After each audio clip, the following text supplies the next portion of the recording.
Pero el día de hoy lo que vamos a hacer es centrarnos en esos primeros 5 versículos que ya hemos dado lectura en el tiempo del culto, donde el apóstol Pablo va a hacer una introducción.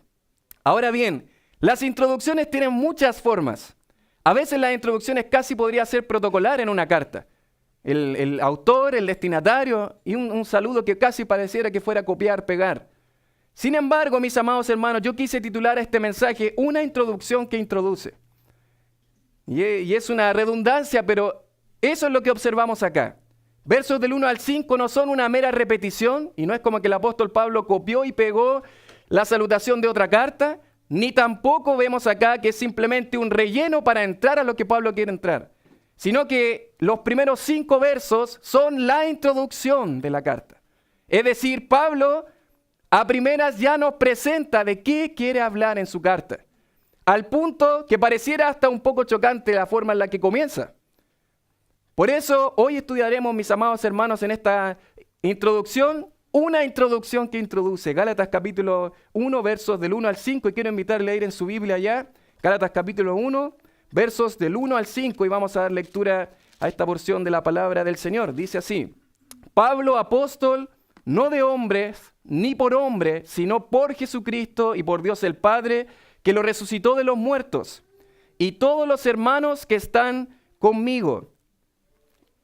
Dice a las iglesias de Galacia, verso 3, gracia y paz sean a vosotros, de Dios el Padre y de nuestro Señor Jesucristo, el cual se dio a sí mismo por nuestros pecados para librarnos del presente siglo malo, conforme a la voluntad de nuestro Dios y Padre, a quien sea la gloria por los siglos de los siglos. Amén. Una introducción que introduce inmediatamente al tema que Pablo quiere tratar. Y en este texto vamos a considerar 3 preguntas que responderemos acerca de esta carta. 3 preguntas que Pablo hace: ¿quién, a quién y de qué? Es decir, ¿quién escribe, a quién escribe y de qué escribe Pablo? Y esto nos va a quedar claro para poder cimentar todo lo que van a ser los siguientes temas con relación a la carta a los Gálatas. ¿Quién escribe? Cuando hablamos de quién escribe, estamos hablando, en primer lugar, mis amados, del autor presentado del libro.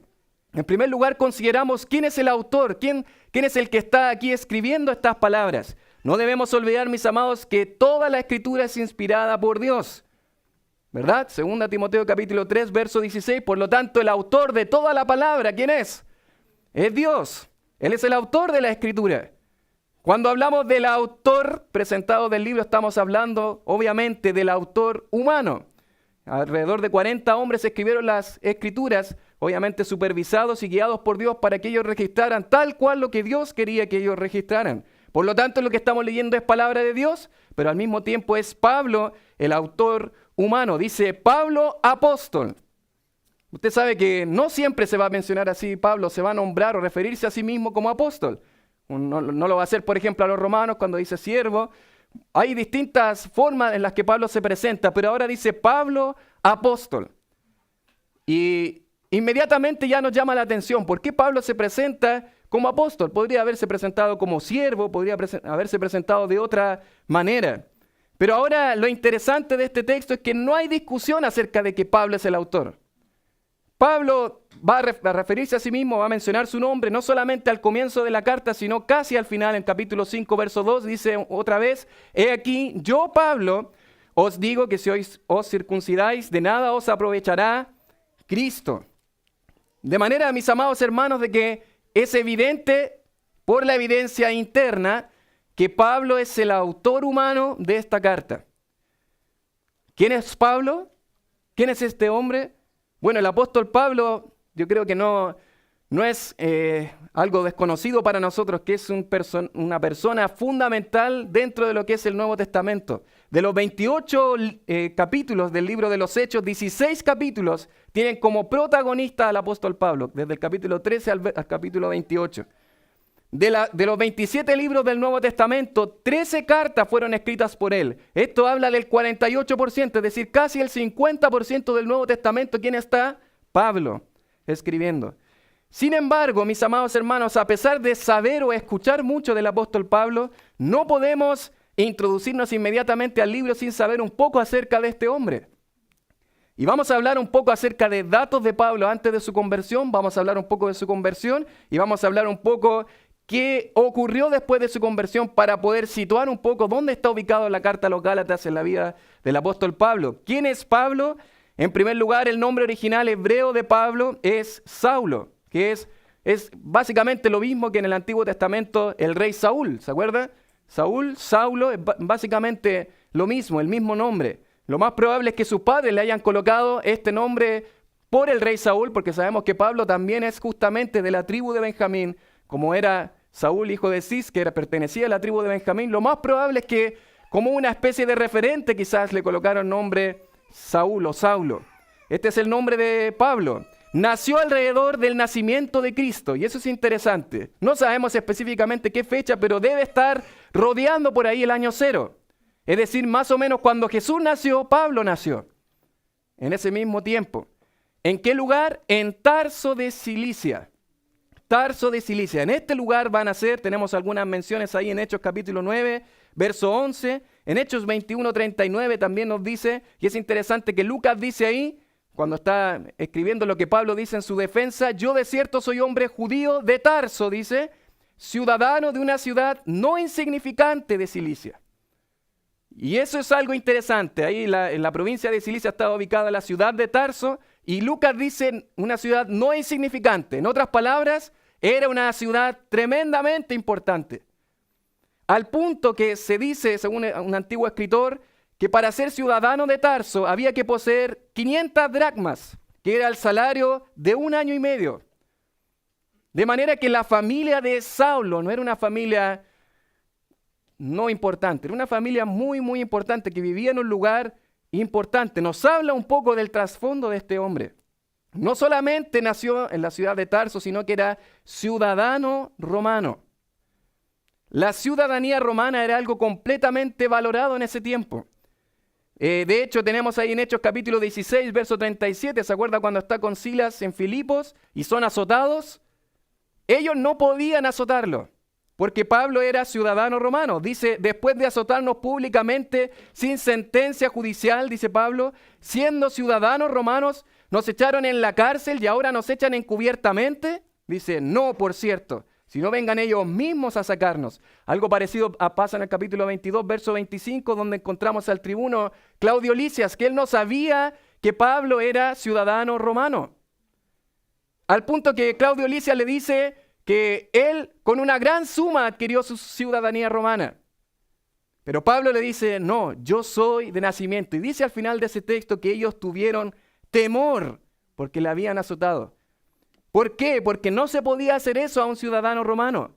El ciudadano romano tenía derecho a apelación luego de un juicio, el derecho a escoger entre un juicio local o romano y la protección ante formas degradantes de castigos como los azotes. Por eso temieron. Sabían que eso no estaba correcto, no podían hacerlo porque él era un ciudadano romano y no solamente lo adquirió económicamente, sino que era de nacimiento de la ciudad de Tarso de Cilicia. Era judío perteneciente a la tribu de Benjamín, en Filipenses capítulo 13 nos habla un poco acerca de eso. Fue criado en Jerusalén, y eso es algo interesante. Nació en Tarso de Cilicia, una ciudad importantísima del Imperio Romano, pero va a ser criado, porque era judío, en Jerusalén, a los pies de un hombre llamado Gamaliel, dice Hechos capítulo 22, verso 3. ¿Se acuerda de Gamaliel, que aparece en Hechos capítulo 5? Un hombre totalmente respetado por todos los judíos. Gamaliel era un hombre muy interesante, solamente para hablar de Gamaliel. La Mishnah, que es el documento de discusiones de los rabinos, lo menciona frecuentemente y expresa muchas de sus opiniones. Estuvo entre los 13 rabinos más destacados cuyas muertes marcaron la decadencia del judaísmo. Se decía de Gamaliel lo siguiente: cuando el rabino Gamaliel, el anciano, murió, dice, cesó la gloria de la ley y la pureza y la abstinencia murieron. ¿Por qué es importante hablar de Gamaliel? Porque aquí esto nos habla un poco de la formación que tenía el apóstol Pablo.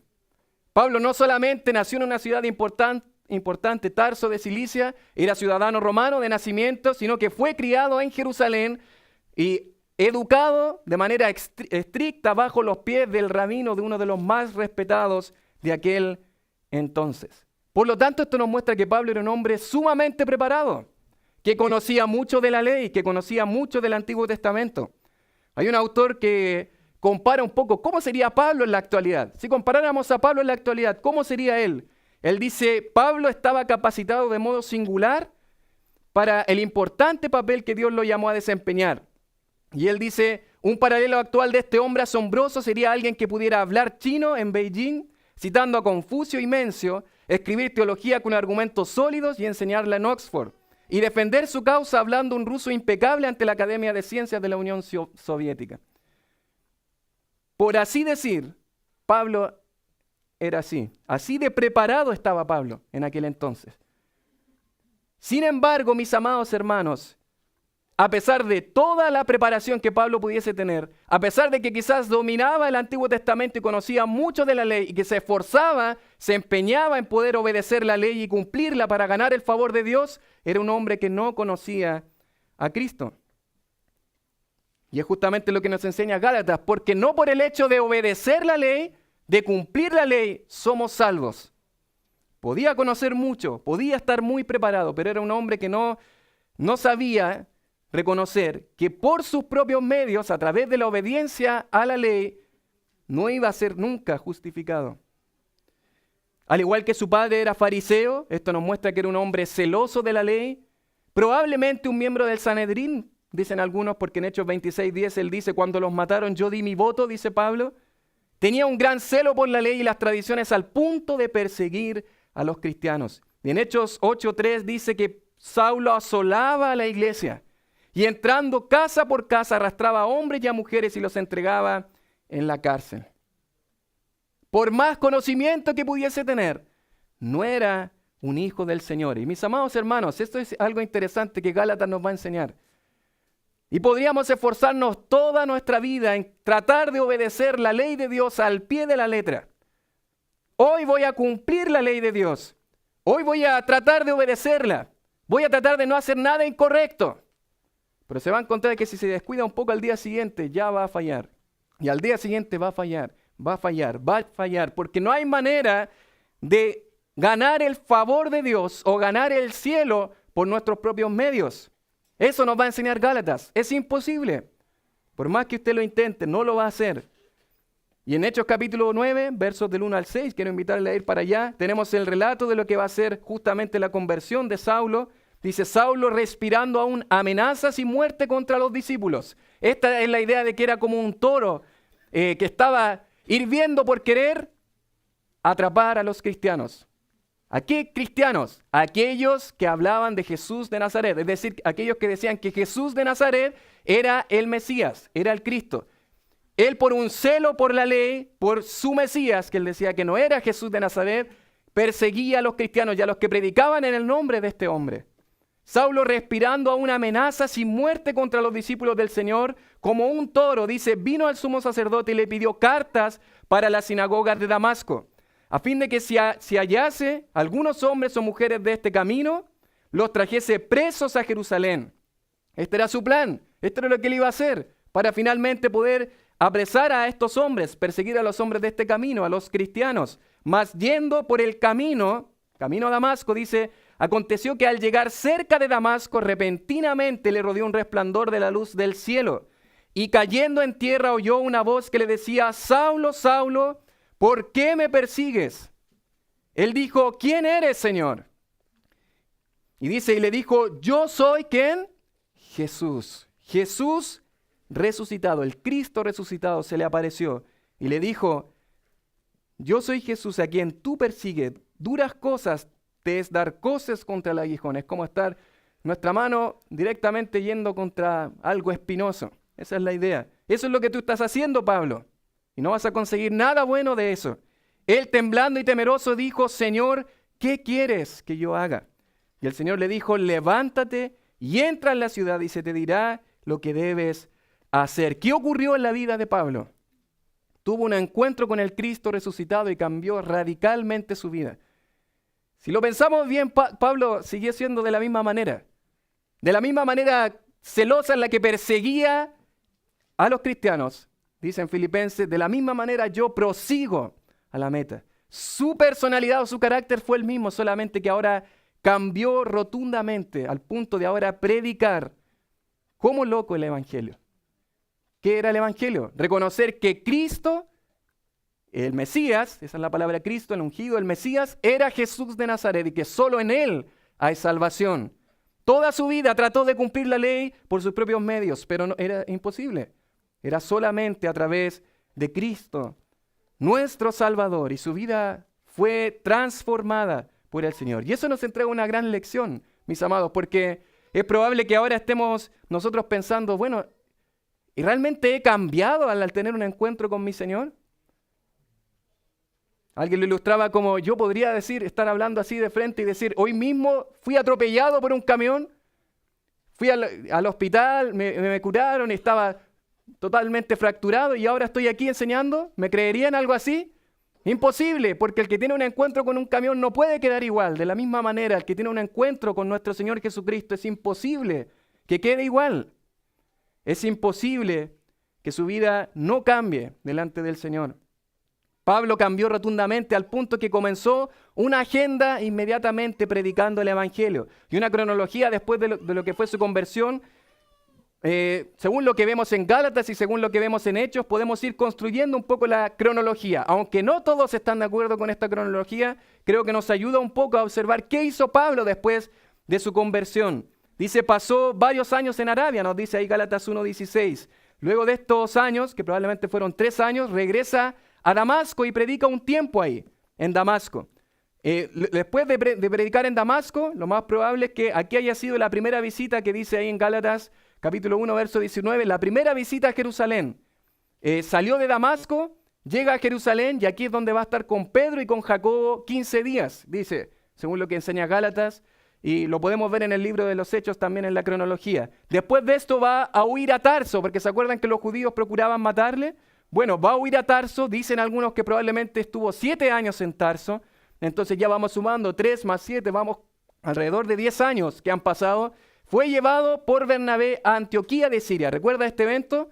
Él está en Tarso, pero dice Hechos capítulo 11 que Bernabé, desde Antioquía, donde se estaba fundando una iglesia multiétnica, no solamente de judíos, sino de judíos y gentiles. Gentiles no significa ser amable. Gentiles son aquellos que no son judíos, que no pertenecen al pueblo de Israel. Una iglesia en Antioquía de Siria que era de judíos y gentiles, estaba Bernabé, que había llegado de Jerusalén, y él, de manera muy visionaria, va a buscar a Saulo a Tarso y lo trae. Y dice Hechos capítulo 11 que están enseñando durante 1 año la palabra del Señor ahí en Antioquía de Siria. Luego de lo cual van a visitar Jerusalén, y usted recuerda que esta es lo que conocemos como la segunda visita a Jerusalén, donde llevan la ofrenda hacia los santos en Jerusalén junto con Bernabé, y retornan a Antioquía, desde donde en Hechos capítulo 13 van a ser encomendados finalmente al primer viaje misionero, ¿verdad? Ahí junto el equipo pastoral o los hermanos, profetas y maestros que estaban, los van a encomendar desde Antioquía para su primer viaje misionero. Y luego de esto termina el viaje misionero, vuelven a Antioquía y es después de esto donde visita por tercera vez a Jerusalén, donde encontramos el famoso concilio de Jerusalén, de lo cual hablaremos un poco más adelante. El concilio en Jerusalén. Y ahora, mis amados hermanos, lo interesante de la vida del apóstol Pablo, y antes de entrar a dónde está ubicado Gálatas en esta cronología, antes de eso es interesante que Pablo en Gálatas nos va a decir, no de hombres ni por hombre. ¿Por qué Pablo hace esa mención? ¿Por qué Pablo no simplemente dice Pablo apóstol hacia las iglesias de Galacia en este caso? Pablo apóstol dice, o comisionado por Dios, eso es ser apóstol, enviado, no de hombres ni por hombres, sino por Jesucristo y por Dios el Padre que lo resucitó de los muertos. ¿Por qué tanta explicación, Pablo? ¿Por qué tomarse el tiempo de dedicar tantas palabras a hablar de que su apostolado no era de hombres, sino de Dios? Bueno, esto ya nos marca, en esta introducción que introduce, ¿qué es lo que quiere mostrar Pablo? Porque de alguna manera, mis amados, esto, sin siquiera estudiar mucho el contexto de la carta, nos lleva a pensar que Pablo estaba siendo cuestionado. Porque si él está diciendo no de hombres ni por hombres, es porque alguien estaba diciendo que él venía por su propia cuenta, simplemente como un hombre. Y lo más probable es que estos falsos maestros, de los cuales vamos a hablar ahora a continuación, estaban cuestionando al mensajero Pablo. Y por lo tanto, como cuestionaban al mensajero Pablo, cuestionaban el mensaje de Pablo, el mensaje del Evangelio. Por eso era necesario que en esta introducción Pablo dijera: yo no me autonombré apóstol, yo no me designé, yo no estoy acá por mis propios medios, yo no dije voy a ser apóstol y voy a dedicar mi vida a esto. No fue algo que naciera de mí. Yo fui llamado por Dios. Por lo tanto, cuando ustedes me rechazan, rechazan a Dios, en otras palabras, dice Pablo. Por eso es una introducción que introduce. Directamente está confrontando. Si ustedes están dudando de mi mensaje, están dudando del mensaje que viene de Dios, el mensaje del Evangelio. Ahora bien, mis amados, ¿dónde ubicamos Gálatas en la cronología que tenemos acá?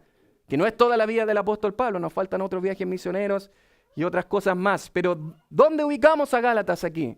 Bueno, eso nos lleva a nuestra segunda pregunta. Hemos dicho quién escribe, ahora vamos a considerar a quién escribe. Y esto nos va a poder situar un poco en qué momento, en qué ocasión Pablo escribe. Dice, la audiencia primaria del libro. Hemos considerado en primer lugar quién escribe, el autor. ¿Cuál es el autor presentado del libro? En segundo lugar, a quién escribe, la audiencia primaria del libro. Si bien nosotros hemos recibido la carta a los Gálatas y las podemos leer, nosotros no somos los receptores originales de la carta a los Gálatas.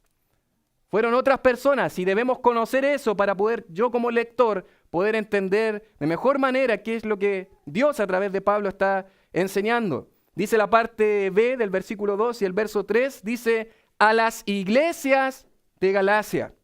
Gracia y paz sean a vosotros de Dios el Padre y de nuestro Señor Jesucristo. ¿Quién escribe? Saulo de Tarso, el apóstol Pablo. ¿A quién escribe? ¿Cuál es la audiencia primaria? Las iglesias de Galacia. Por eso se llama esta carta, la carta de Pablo, la epístola a los Gálatas.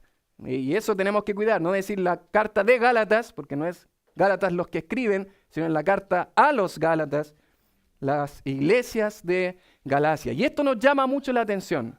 Si usted observa rápidamente, y le animo a hacerlo en su casa, las salutaciones de distintas cartas, vamos a observar que generalmente va a decir a la iglesia de Dios que está en tal o cual ciudad. Por ejemplo, en Corinto, 1 Corintios capítulo 1, verso 2, a la iglesia de Dios que está en Corinto. La iglesia, singular, de Dios que está en Corinto. En 2 Tesalonicenses dice Pablo, Silvano y Timoteo a la iglesia de los tesalonicenses. Singular, a la iglesia de los tesalonicenses. Sin embargo, al mirar esta carta observamos algo diferente. ¿Qué observa usted? Dice el texto, a las iglesias, plural, de Galacia. Y esto nos marca una diferencia con respecto a otras cartas, porque la carta a los Gálatas, o Galacia como tal, Galacia no es una ciudad. No es una ciudad como Éfeso, como Corinto, como Tesalónica, como Berea, como otras ciudades. Galacia es una provincia o una región, como nosotros lo podemos entender. Es diferente decir a la iglesia que está en Buino, yo podría decir a las iglesias de la provincia de Maipo. Hay más de una iglesia local incluida en ese sector. No es solamente nuestra iglesia. Ese es el sentido. El apóstol Pablo dice a las iglesias de Galacia. Hay más de una iglesia acá y la pregunta de muchos eruditos y estudiosos es ¿cuáles son esas iglesias locales que están ahí incluidas? En 1 Corintios 16:1 también el apóstol Pablo se refiere a las iglesias de Galacia, plural, porque es una región. Si usted observa un mapa, las ciudades siempre van a aparecer en minúscula y las provincias van a aparecer con mayúscula. Ahí usted en el centro puede observar que está Galacia, lo que nosotros tenemos como la provincia de Galacia, que es ese sector donde hay varias ciudades dentro de esta provincia o dentro de esta región. Ahora bien, ¿cuáles son estas iglesias? Y mis amados hermanos, si el autor no es algo tan discutido, los destinatarios sí es algo muy discutido en esta carta. ¿A quién escribe el apóstol Pablo? ¿Por qué es un objeto de discusión esto? Porque la gran pregunta es ¿a cuáles iglesias de Galacia se dirige? Porque en el tiempo del apóstol Pablo habían dos sectores o dos regiones que se les llamaban Galacia. Y ahí tenemos un problema. ¿A cuáles Gálatas se refiere Pablo? ¿Cuáles son esas iglesias de Galacia? Sí, históricamente y en el tiempo del apóstol Pablo habían dos sectores. Había uno que se conoce como Galacia del Norte, que es justamente donde dice Galacia allá arriba, y a esto se le ha llamado teoría Galacia del Norte, que propone que Pablo se dirige a las iglesias de Galacia, en ese sector, al norte de Asia Menor, después de su segundo y tercer viaje misionero. Ahora, el tema del destinatario, si yo creo uno u otro, va a afectar la fecha del libro como tal. Por eso algunos, si ustedes observan algunas discusiones, algunos van a decir que Gálatas es la primera carta del apóstol Pablo y otros van a decir que no lo es, que es una carta posterior. Y esa es la discusión que existe. ¿Por qué? Porque se discute si se dirige a Galacia del Norte o a Galacia del Sur. Si usted mira conmigo ahí en Hechos capítulo 16, Hechos 16, ¿estamos en cuál viaje? Primero, segundo, tercero. Segundo viaje misionero, versos del 6 en adelante, dice, y después de haber estado allí, algún tiempo, dice, salió recorriendo por orden la región de Galacia. Y algunos dicen, aquí está hablando de Galacia del sur, o sea, del norte, y luego se va a mencionar en Hechos 18, tercer viaje misionero, donde va a decir, y después de, dice el capítulo 16, aparecía atravesando Frigia y la provincia de Galacia. Y capítulo 18, verso 23, dice, y atravesando por orden la región de Galacia y Frigia. Entonces aquí algunos dicen, bueno, se dirige a los Gálatas del norte. Por lo tanto, la fecha del escrito de Gálatas debe ser posterior. Es decir, si estamos hablando después del tercer viaje misionero, estamos más o menos cerca del año 60, 56, 58, no podemos ser dogmáticos. Pero sería una fecha posterior si creemos que la audiencia primaria del libro fueron los Gálatas del norte.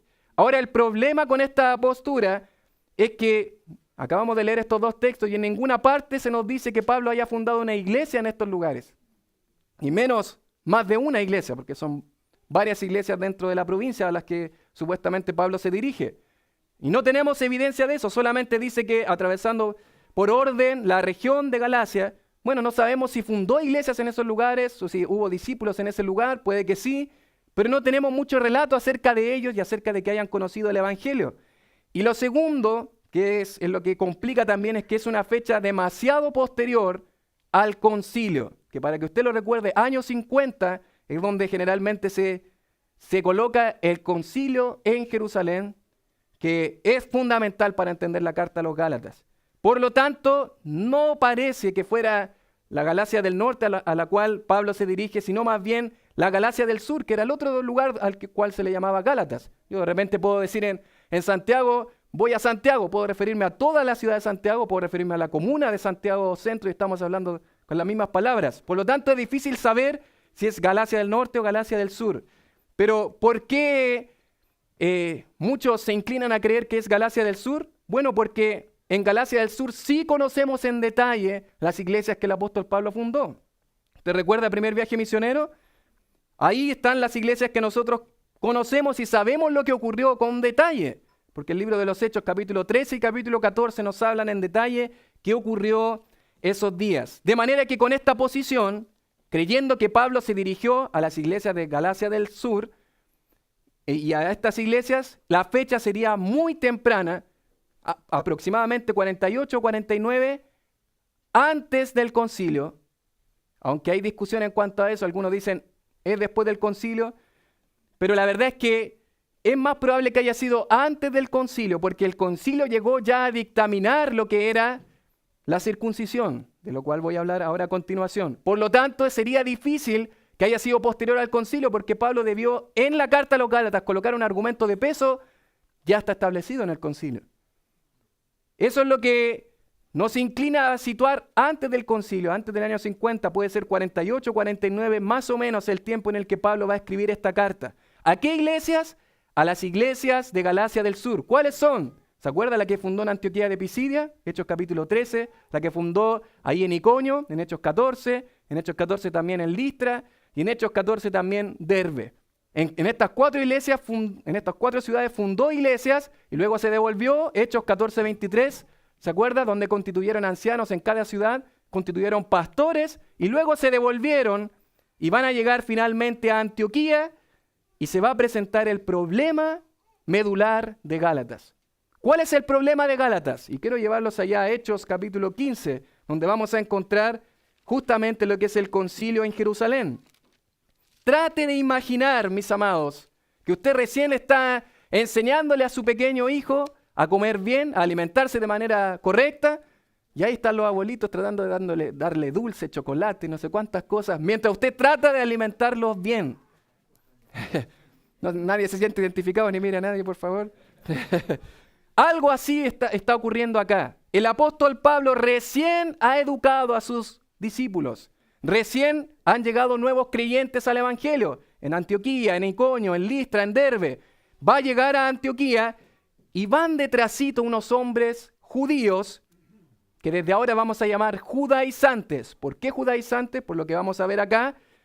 Que van a empezar inmediatamente a torcer lo que Pablo ha enseñado, el verdadero evangelio. Hechos capítulo 15, verso 1 dice: entonces algunos que venían de Judea enseñaban a los hermanos. Ellos eran maestros, estaban enseñando. ¿En qué lugares? En estos lugares de Galacia, Antioquía, de Pisidia, Iconio, Listra y Derbe, donde Pablo ya había predicado el evangelio, donde ya habían discípulos y donde ya habían pastores, iglesias fundadas. Y ahora estos hombres, ¿qué están enseñando? Si no os, ¿qué cosa? Circuncidáis conforme al rito de Moisés, no podéis ser salvos. ¿Tan grave es la enseñanza que están haciendo estos hombres? ¿Es grave? ¿Cree usted que es grave? Es tremendamente grave, mis amados. Porque está atentando directamente contra el evangelio. La circuncisión, ¿qué era? Era la señal del pacto que Dios hizo con Abraham en Génesis capítulo 17. La circuncisión era la señal de ese pacto que Dios hizo con Abraham para su pueblo, para apartarlo de las otras naciones. Pero ahora el apóstol Pablo, cuando predicaba el evangelio sabemos nosotros que es a través de la fe, por medio de la gracia de Dios, a través de la fe. Es decir, depositando mi fe, creyendo en la persona y la obra de Jesucristo, yo soy justificado. ¿Qué significa ser justificado? Una declaración judicial. Tenemos que imaginarnos un juez, ¿verdad? Un juez puede emitir, la sentencia puede ser inocente, la sentencia puede ser culpable.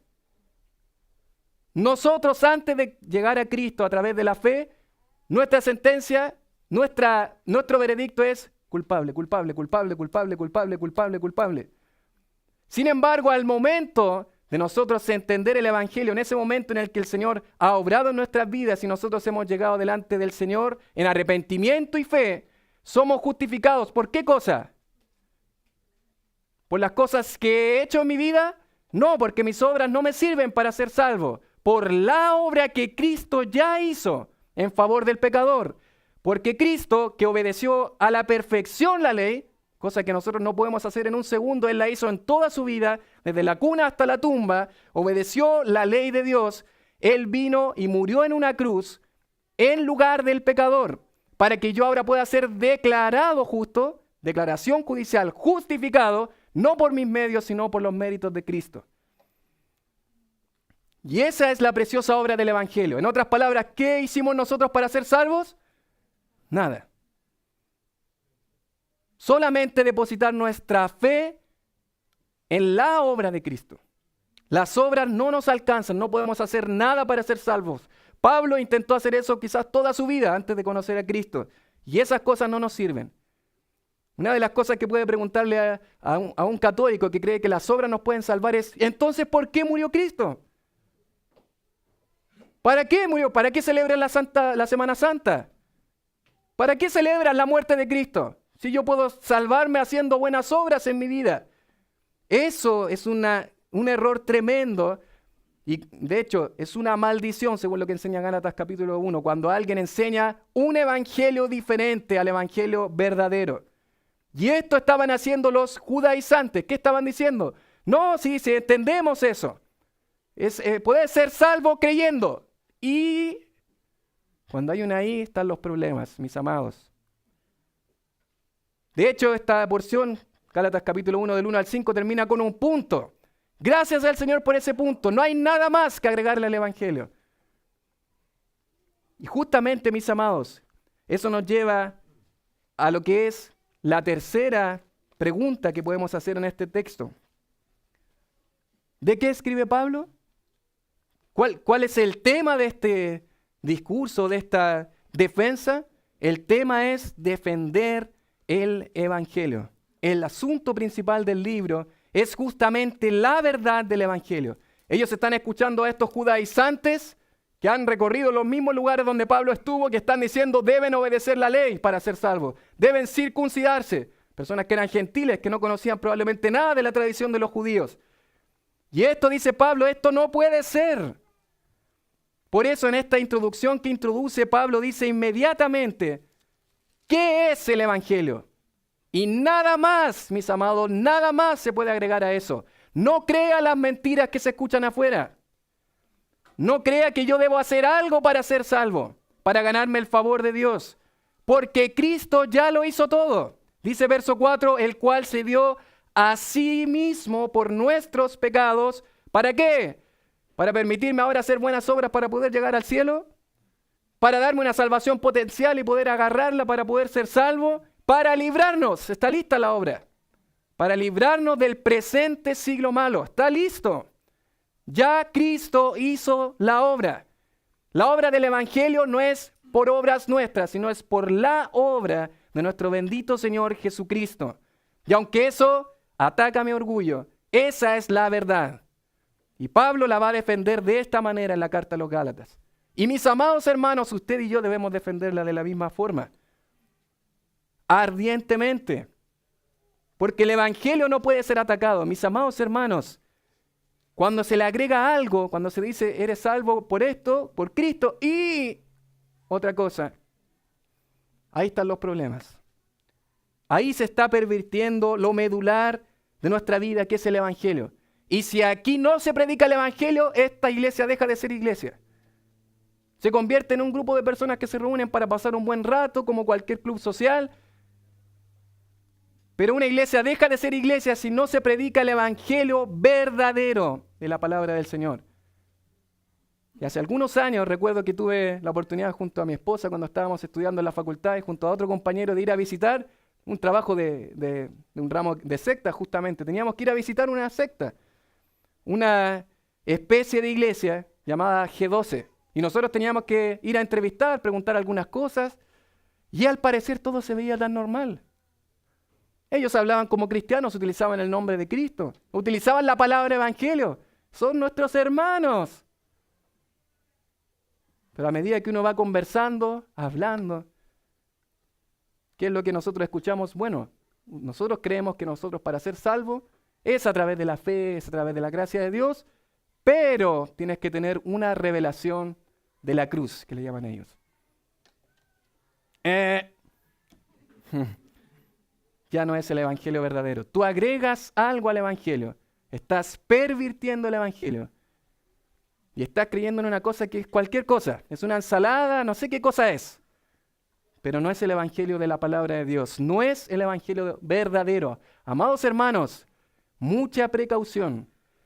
Yo animo a muchos hermanos, escuchen predicaciones a través de internet, vean, edifíquense, busquen material, pero no apaguen su discernimiento. Tenga cuidado con lo que escucha, porque no todo lo que se dice allá afuera es palabra de Dios. Aunque se hable bonito, aunque se utilicen mensajes hermosos, que se utilice el nombre de Cristo, eso no nos garantiza que ese sea el evangelio verdadero. Y amados hermanos, en nuestras vidas necesitamos recordar que el evangelio verdadero es lo que vemos acá, carta a los Gálatas. Ya podemos notar por qué Martín Lutero amaba tanto esta carta, porque está centrada en el evangelio. Miremos el énfasis en la verdad del evangelio, Gálatas 1, 6 al 7. Estoy maravillado, dice Pablo, de que tan pronto os hayáis alejado del que os llamó por la gracia de Cristo. Se dan cuenta de que tan pronto, recién les estaba enseñando, esto es el evangelio. Ellos creyeron por fe, ser justificados por la fe, declarados justos por la fe, no por sus obras. Y ahora están creyendo cualquier cosa. Dice el verso 7, no que haya otro, sino que hay algunos que os perturban y quieren pervertir el evangelio de Cristo. Y eso es justamente lo que estaban produciendo en la audiencia de los Gálatas. Estaban siendo perturbados. Entonces, ¿seré salvo o no? ¿Seré realmente salvo porque yo creí por la fe en la persona de Cristo? Pero ahora puede ser que no me he circuncidado, no he guardado la ley. estaban pervirtiendo y estaban perturbando a los creyentes. Gálatas 1:9 dice, como antes hemos dicho, también ahora lo repito, si alguno os predica diferente evangelio del que habéis recibido, sea anatema, maldito. Maldito aquel que predica un evangelio diferente al evangelio que yo les he anunciado. Gálatas 1:11, más os hago saber, hermanos, que, ¿qué cosa? El evangelio anunciado por mí no es según hombre. Gálatas 2:2, el evangelio, dice en una sección, que predico entre los gentiles. Gálatas 2:5, a los cuales por un momento accedimos a someternos para que, ¿qué cosa? La verdad del evangelio permaneciese con vosotros. Gálatas 2:14, cuando habla con Pedro, dice, si tú siendo judío vives como los gentiles, dice, y no como judío, ¿por qué obligas a los gentiles a judaizar? Y anteriormente, al comienzo de este versículo dice, cuando vi que no andaban rectamente conforme a ¿qué cosa? A la verdad del evangelio. ¿Cuál es el asunto principal del libro?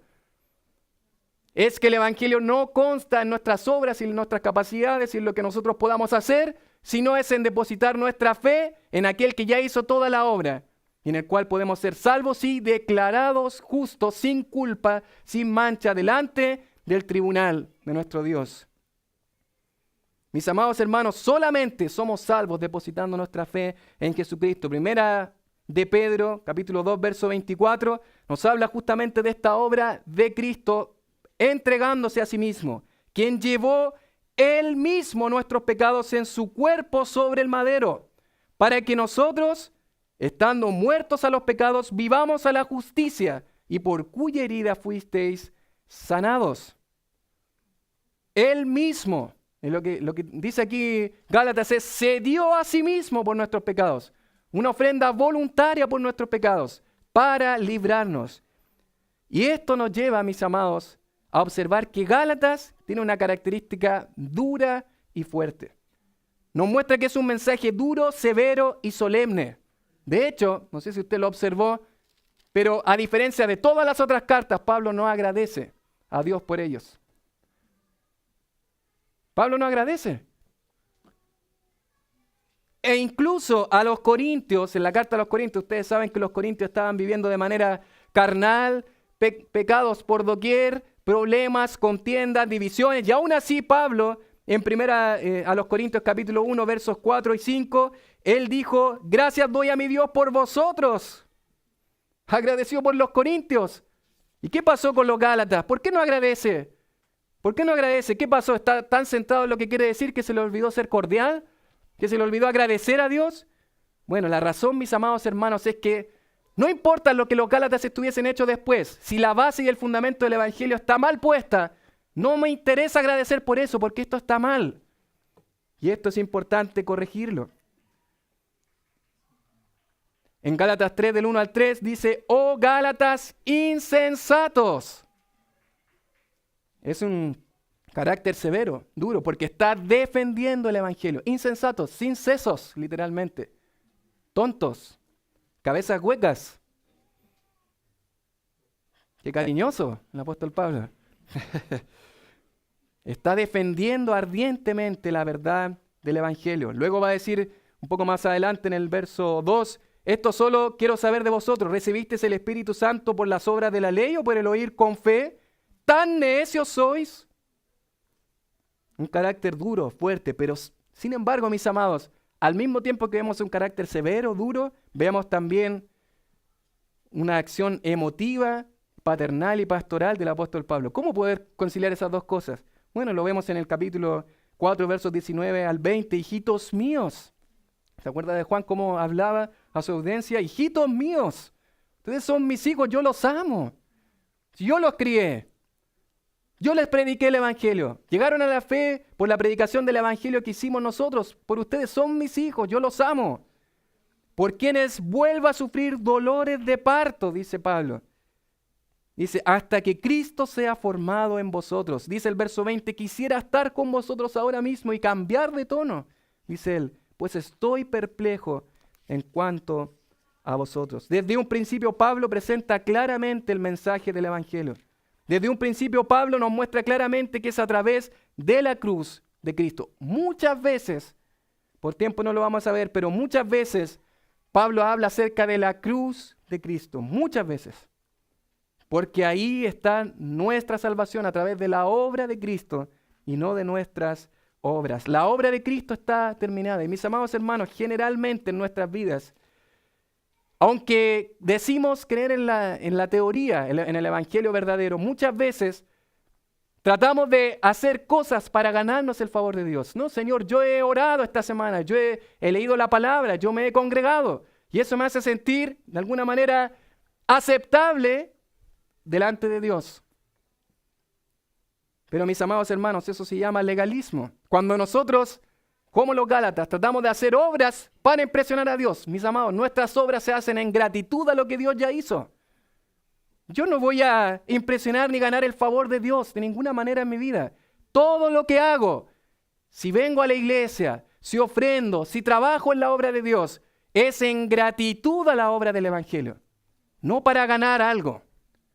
Es porque la obra del Evangelio, la obra de Cristo me llena el corazón, me conmueve y ahora quiero dedicar mi vida para servir a Dios. Y la pregunta, mis amados hermanos, ¿es posible que teológicamente entendamos bien el Evangelio? Pero ¿qué tal en la práctica? Porque alguien que realmente ama esta verdad del Evangelio, mis amados hermanos, es una persona que vive su vida para Dios, para meditar en la obra preciosa del Evangelio, para enseñar esto a otros, predicar el Evangelio a otros, para que otros conozcan al Señor, para discipular a otras personas, para invertir en otros. ¿Cómo un creyente que realmente entiende el Evangelio puede tomar una decisión de, por ejemplo, faltar a la iglesia el día del Señor? ¿Cómo eso puede entrar en la mente? Alguien que ama y está en gratitud al Señor por la obra del Evangelio. ¿Cómo eso es posible? Alguien que ama el Evangelio, alguien que está conmovido delante de la presencia del Señor por esta preciosa obra del Evangelio. Mis amados hermanos, va a vivir su vida para el Señor. Sumar es restar. ¿Qué significa eso? Agregar algo a la obra de la salvación y el Evangelio es restar a la persona de Cristo. Sumar algo a la obra del Evangelio, a la obra de la salvación, a la preciosa obra de Cristo, es disminuir y rebajar a Cristo a lo más bajo. Y no podemos permitir eso, amados hermanos. Juan 1:12 dice, mas a todos los que le recibieron, a los que creen en su nombre. Dice, a los que creen y hacen buenas obras, a los que creen y se circuncidan, a los que creen y guardan la ley, tienes que creer solamente en el Señor. A ellos les da potestad de ser llamados hijos de Dios. Y esto nos debe llevar a alabar al Señor como Pablo lo va a hacer en este texto. Mis amados hermanos, lo que nos debe llevar la preciosa obra del Evangelio es adorar a nuestro Dios. Venir a la casa del Señor debe ser una respuesta a esta preciosa obra del Evangelio. Pablo termina diciendo, a quien sea la gloria por los siglos de los siglos. Amén. En Gálatas capítulo 5, capítulo 6, versos 12 y 13 nos dice que los judaizantes querían justamente agradarse a ellos mismos.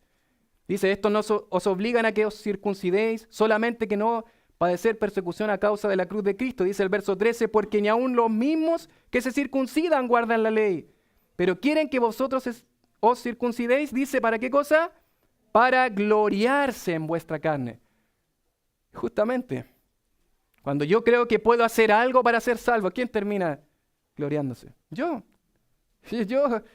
creí en el Señor. Yo hago obras para el Señor. Yo soy espectacular. Sin embargo, alguien que entiende la verdad del Evangelio va a terminar postrado delante del Señor y decir, solo a Él la gloria y la alabanza. A quien sea la gloria por los siglos de los siglos. Amén.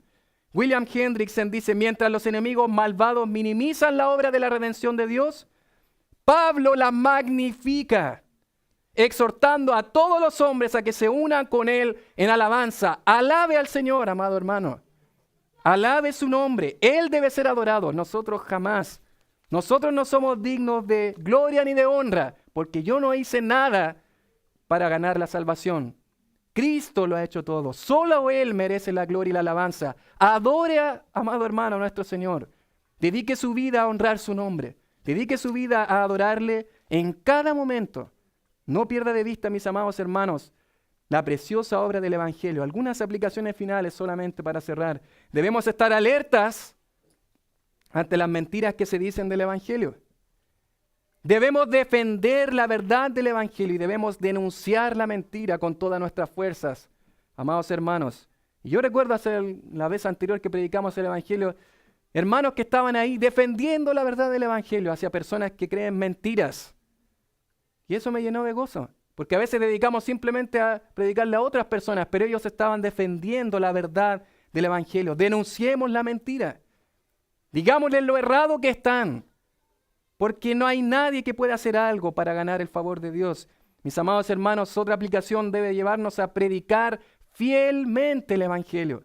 No algo parecido, no ideas del Evangelio, no simplemente una especie de oración o algo mezclado con emociones y con algo extraño. Amados hermanos, prediquemos fielmente el Evangelio, porque a través de la obra del Evangelio la gente no me va a admirar a mí, sino que va a mirar a Cristo y se va a maravillar con su preciosa obra de salvación. Debemos agradar a Dios y buscar nuestra santificación, no para ganar su favor, como hacen los legalistas, sino en gratitud y respuesta a lo que Él ya ha hecho en nuestras vidas.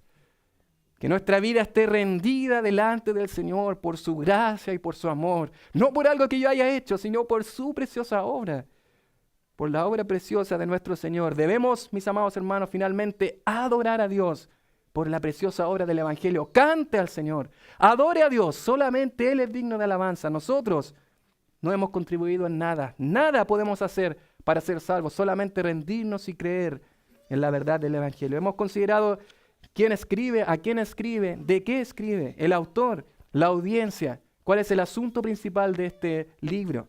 Amados hermanos, es solamente una introducción que nos introduce al tema de este libro. Solamente estamos preparando el camino, van a haber muchas cosas que considerar, pero yo quiero invitarle a meditar semana tras semana en la preciosa obra del Evangelio. La obra de Cristo que está finalizada, consumada. Solo quiero finalizar con una frase, un autor, un teólogo, Gerald Ford, dijo: somos justificados gratuitamente. Gratis para nosotros, mas no lo fue para nuestro Señor. Por causa de Cristo, por la fe, sin nuestros propios esfuerzos. Y querido amigo que hoy nos visita, si tú nunca realmente has rendido tu vida delante del Señor, deja de tratar de portarte bien y de tratar de hacer cosas buenas, porque ahí no está la solución. No hagas esfuerzos. No es por esfuerzo, no es por mérito su obra. La respuesta confesional a la vieja pregunta, ¿qué debo hacer para ser salvo? ¿Qué debo hacer para la salvación? Dice él, la respuesta es impactante: nada. Grábese esa palabra, nada. Solo quédate quieto, cállate y escucha por una vez en tu vida lo que el Dios Todopoderoso, Creador y Redentor le está diciendo a su mundo y a ti. Querido hermano y amigo, en la muerte y la resurrección de su Hijo, escucha y cree hoy, porque no tienes comprado el día de mañana. Hoy puedes rendirte delante del Señor. Oramos al Señor.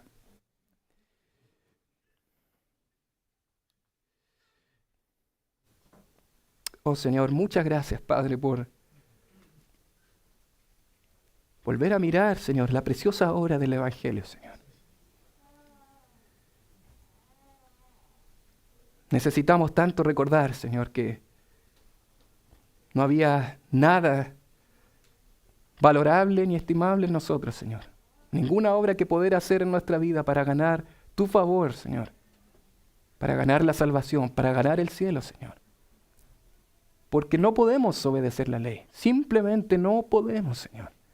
Porque somos pecadores, Señor. Nacemos en una situación, Señor, deplorable en nuestra vida, Señor.